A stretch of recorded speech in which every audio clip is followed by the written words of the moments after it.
Seperti yang Anda lihat, saya masih berada di Taman Getsemani.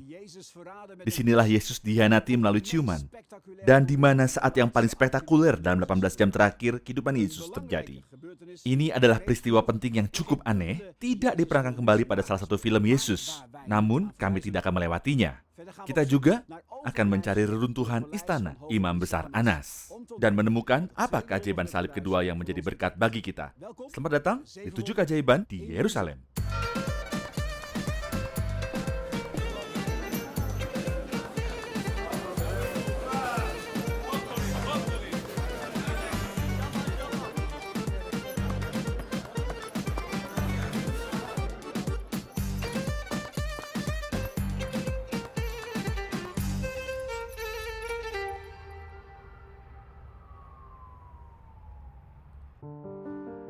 Yesus bergumul dengan dosa kita di sini, di Taman Getsemani.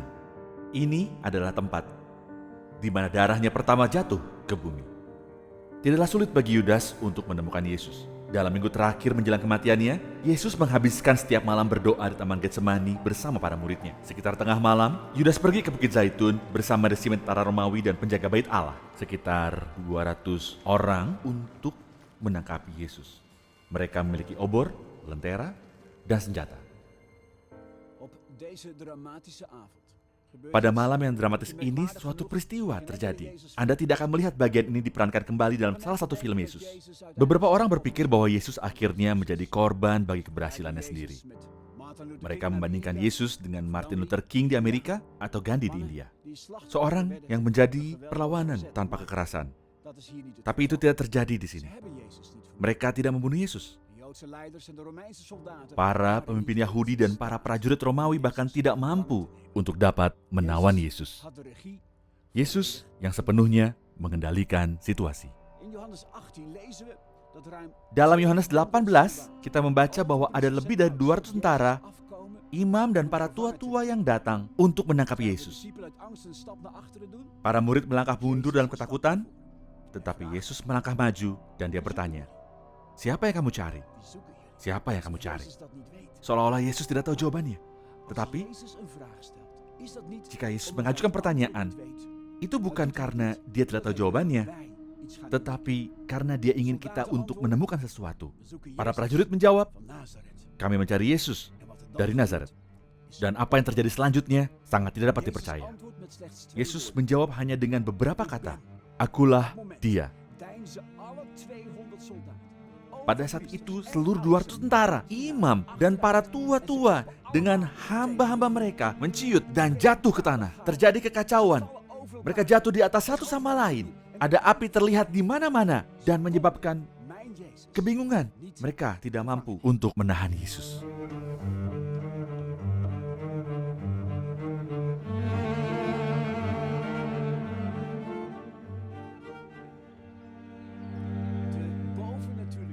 Kekuatan supranatural yang melemparkan para tentara ke tanah adalah jawaban Yesus. Dia berkata dalam bahasa Yunani ego aimi, "Aku."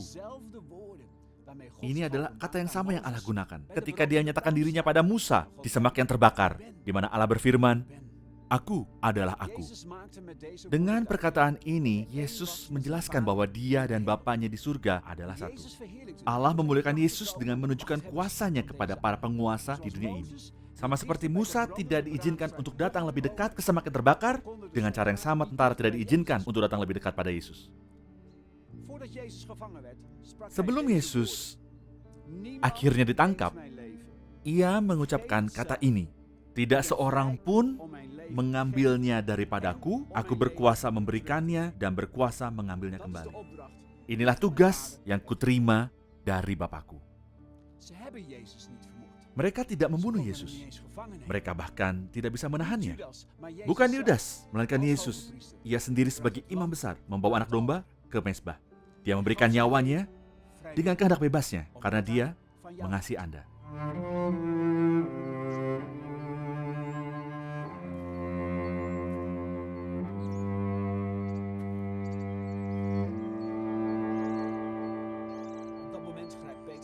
Pada saat itu, Petrus mengambil kesempatan. Dia persiapkan dengan baik dan memiliki pedang pendek tersembunyi di bawah pakaiannya.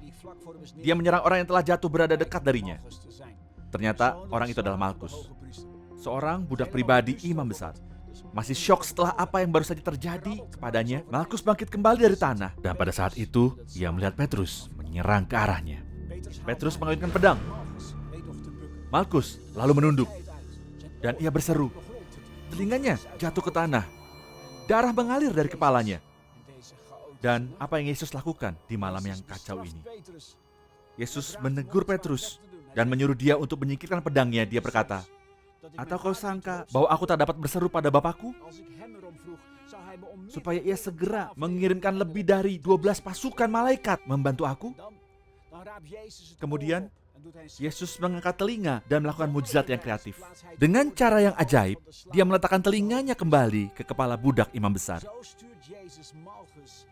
Dengan ini, Yesus memberikan Malkus kesaksian pribadi agar kembali kepada Kayafas.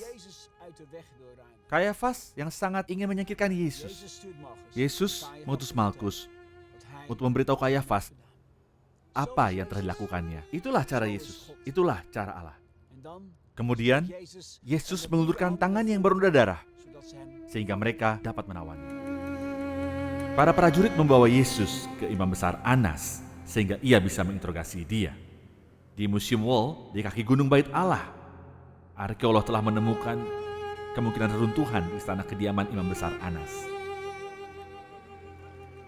Saya ingin sedekat mungkin ke tempat di mana Yesus diinterogasi untuk pertama kalinya dan disiksa sampai dia berdarah. Tempat di mana darahnya akan jatuh ke bumi untuk kedua kalinya. Kami turun sekitar 3 meter dari jalan utama dan sekitar 2000 tahun yang lalu dalam waktu. Di sini kami menemukan reruntuhan 6 rumah bila kita kembali ke zaman Yesus. Sangat mungkin bahwa salah satu rumah ini adalah milik dari imam besar Hanas. Sebenarnya kita berada sangat dekat dengan tembok ratapan. Terlihat mosaik yang indah, meja fresko, dan meja batu adalah bukti bahwa keluarga elit yang kaya dan religius tinggal di sini. Tempat mandi ritual yang berbeda di dalam rumah ini cukup mencolok. Selain itu, para imam harus memandikan diri mereka sebelum mereka masuk ke Bait Allah. Mereka tidak menggunakan kamar mandi seperti yang digunakan oleh rakyat biasa. Ruang resepsi yang dihias dengan indah ini adalah ruang yang terbesar ke-6. Hanya melihat pada pengerjaan yang indah di plafon dan desain persegi panjang di plester di dinding, itu adalah tanda selera dan kekayaan yang baik. Beberapa dari para peneliti percaya bahwa sangat mungkin di sini Yesus muncul di hadapan imam besar Hanas. Para prajurit pertama kali membawa Yesus kepada imam besar Hanas karena anggota dewan perlu memiliki 2 sesi sebelum mereka bisa keluarkan keputusan hukuman mati. Yesus tentu kelelahan setelah pertempuran rohaninya yang sangat besar dengan dosa kita. Interogasi Hanas difokuskan pada 2 hal, murid Yesus dan ajaran-ajarannya. Tetapi Yesus tidak menanggapi pertanyaan apapun mengenai para muridnya. Apakah dia akan beritahu bahwa salah seorang dari mereka berkhianat, bahwa yang lain melarikan diri, dan bahwa Petrus menyangkal mengenalnya? Tidak. Yesus melindungi murid-muridnya dengan tidak mengucapkan sepatah kata pun. Selama interogasi, salah satu tentara Bait Allah memukul Yesus di wajah. Nabi Mika telah bernubuat sekitar 700 tahun sebelum ini bahwa mereka akan menyerang penguasa Israel di pipi dengan tongkat. Ini kedua kalinya Yesus mencurahkan darahnya. Hal ini sangat memungkinkan bahwa tempat terjadinya kemungkinan adalah di tempat ini.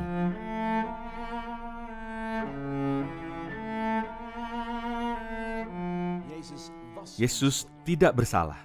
Mengapa dia membiarkan dirinya dituduh secara keliru dan disalahgunakan sampai dia berdarah di sini, di istana Hanas? Dalam episode sebelumnya dijelaskan bahwa Yesus minum cawan hidup kita, diisi dengan dosa-dosa kita di tempat kita.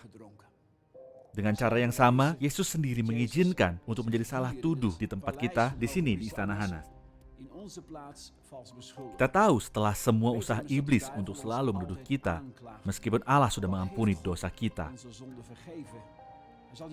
Dia akan selalu menuduh Anda sehingga Anda akan selalu merasa bersalah. Lagi dan lagi, dia akan mencoba untuk menggoda Anda pada dosa, hanya untuk kemudian menuduh Anda pada dosa yang sama.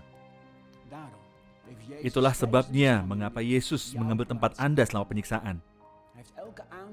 Dia mengambil setiap tuduhan dari si jahat yang dimaksudkan untuk Anda pada dirinya sendiri, untuk membebaskan Anda dari kekuatan si penuduh. Allah telah mengambil catatan terhadap kita dan menyekanya bersih dengan darah Yesus. Si jahat tidak lagi memiliki hak untuk menuduh Anda.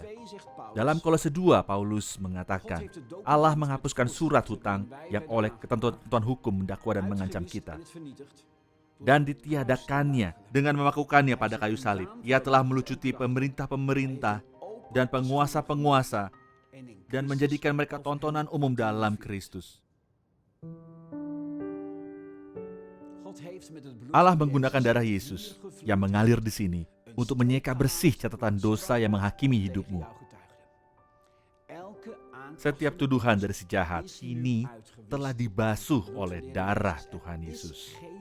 Tidak ada lagi bukti. Sama seperti seorang hakim akan membebaskan Anda karena kurangnya bukti, dengan cara yang sama Allah telah membebaskan Anda melalui Yesus dari setiap tuduhan dari musuh. Anda sekarang dapat berdiri di hadapan Allah, bebas dari segala rasa bersalah. Wahyu 12 mengatakan bahwa Yesus memberi Anda wewenang untuk membungkam iblis dalam namanya ketika dia menuduh Anda lagi. Bagaimana? Alkitab mengatakan bahwa dengan darah anak domba dan perkataan kesaksian kita, itu adalah keajaiban kedua dari salib. Berdirilah di atas tanah kemenangan yang telah diberikan Yesus kepadamu. Anda telah dilahirkan untuk bebas. Karena apa yang telah Yesus lakukan untuk Anda. Marilah kita bersyukur pada Tuhan untuk itu. Bergabunglah dengan saya dalam doa berikut. Bapa Surgawi, aku percaya bahwa Engkau telah memakukan catatan semua dosaku di kayu salib dan telah menyeka bersih dengan darah berharga dari Tuhan Yesus. Sekarang iblis tidak lagi memiliki hak untuk menuduhku.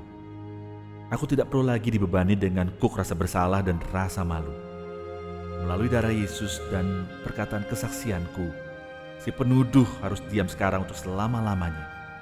Semua dosaku telah diampuni oleh-Mu. Terima kasih karena aku telah dibebaskan oleh keajaiban salib dan diterima sebagai anak-Mu yang Kau kasihi.